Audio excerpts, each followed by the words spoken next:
I'm going to show you today how to teach your dog to target items. And there's a lot of reasons why we use them, and for each one I might tell you a reason that we would use it. So our favorite thing to target, especially during class, is the pedestal, because it gives him a place to go and I can go work around the classroom with the other students and he knows he's supposed to be here. So I'll show you my progression to teaching him how to target. So one of the first things we started with, I almost jumped ahead, is a hand target. And we can use a hand target for a bunch of different things. We can teach them to, so let me show you what it is and then I'll tell you what we can teach them. So free. So basically I'm going to put empty hand. I've got my treats and my clicker, or you can say yes, and I'll fade my clicker out of this pretty fast. So we're going to click first. So I'm going to put my hand out, and when he touches it with his nose, he gets a click and a treat. He has to figure out what it is I want because he's done all this stuff before and he's got all kinds of things to do. So I ignored the paw and rewarded him for the nose. And you see him double think that? He almost hit me with his paw. Okay, so this is something we could use to teach him to go between your legs. We could teach them, here, over here. Sit, come here. Justice, sit. Hey, right here, sit. So say there's a person in front of me and I wanted him to go say hi. So person's got their hand out, Justice, go say hi. You can teach him to greet somebody with 4 feet on the floor. So hand targeting, there's a whole bunch of things you can use with that. Now I'm going to show you how we teach them to target an object. The hardest part of this is that a human has to stand still and do nothing. I just threw another treat. I'm good at throwing treats. I think that's why he likes me so much. So I want him to target this bell. And we could use it for potty training later, or we could just use it for a cute trick. Especially if you're going for your trick dog title, which we have other information about on our YouTube channel. If you're going, this is one of the tricks, is just ringing a bell. So I'm going to set it down and I'm going to make him wait because he already knows how to do this. Sit, stay.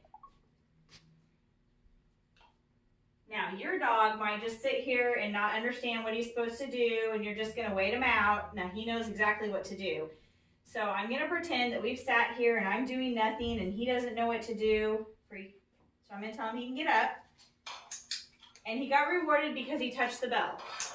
He got rewarded because he pushed the bell. Did you have to open your mouth and use your teeth so big? Goofball.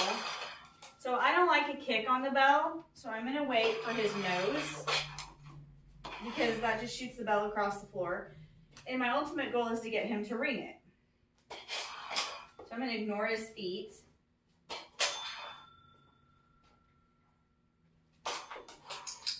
So I waited and then I clicked when his nose touched it. And it's hard because my feet, we do some freestyle stuff, so my feet give him cues that you guys aren't seeing that he knows, and so he thinks I'm telling him to do stuff, so I have to hold my feet still. And I'm only taking the nose.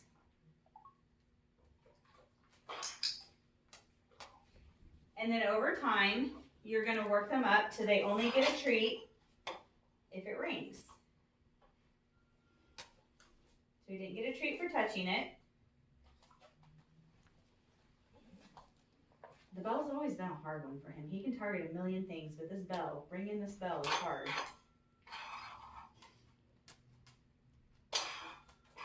Okay, it rang. We'll take that for this time.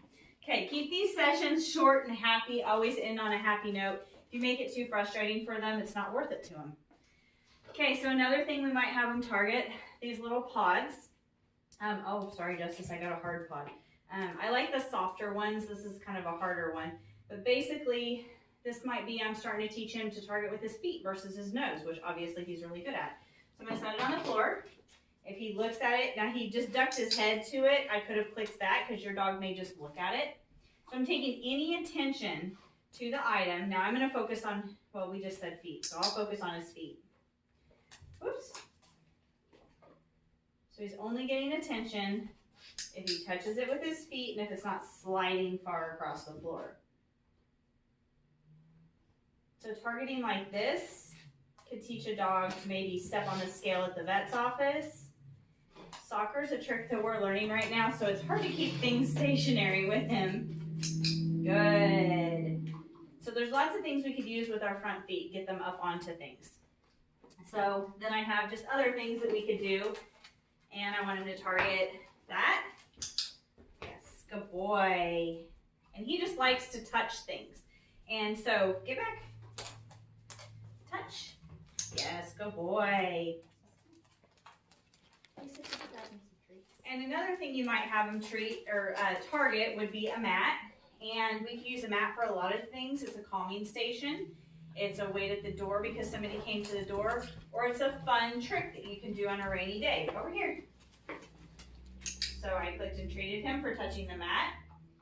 I treated him on the mat and I tossed a treat away. And now he knows this one. So I'm going to kind of get away from the mat and see if he can go to it. Now you guys are going to take baby steps. You're only going to be like right here.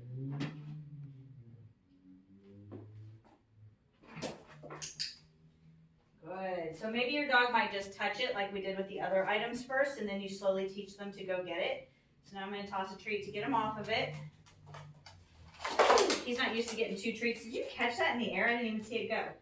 Okay, he's not used to getting 2 treats for this anymore. Okay, so I'm going to stand here and I'm going to say, go to your mat.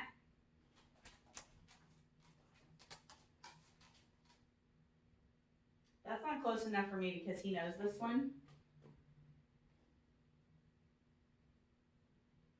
Go to your mat. Thank you. Now I did not put that on cue until he absolutely knew that I wanted him to target the mat. When he was still learning it, I didn't say the mat one time. And now he knows the mat means to go to the mat. So one of the games I play, especially with my rat terrier at home, get back, is go find the mat. So this is a fun targeting game. We'll see if Justice will do it. I haven't done this one with him. Come here. You sit. Sit. Stay. So I'm going to set it down over here. Go sit. Here, why don't you do on your pedestal? Load up. Stay. I'm going to set the mat way over here. Go get your mat. Go get your mat. Yeah, good boy. And so I might take the mat. Here, get off. Give me it. Give me. I might take the mat and my rat terrier, I'll throw it around the corner. I'll be like, wait. Go get your mat. And he's got to go find it. So it's a fun go-to targeting game he can do, and it's also something practical you can use like at your front door and stuff. Another thing that I have him go to, especially if I'm teaching a class, is I would say, Justice, load up. He tried to fake me out there. So he knows that this is his place. So to teach him this one, every time he got on it, he got a treat. Because I wanted him, just like whenever you get a puppy and you're teaching him to go in a crate, same thing. Sit.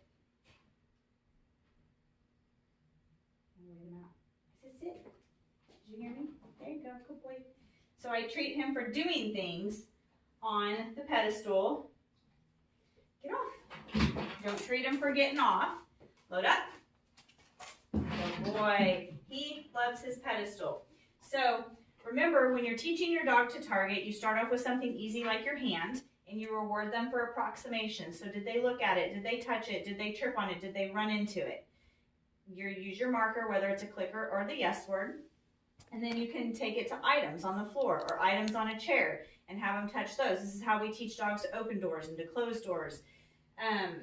And then you can do it to something practical, like at the front door, when the doorbell rings, we go to our pedestal or we go to our mat. So have fun teaching your dog to target. Take time with it. Let them get it before you name it. And again, the hardest part is just the human standing still and letting them figure out the puzzle. We'll talk to you guys next time.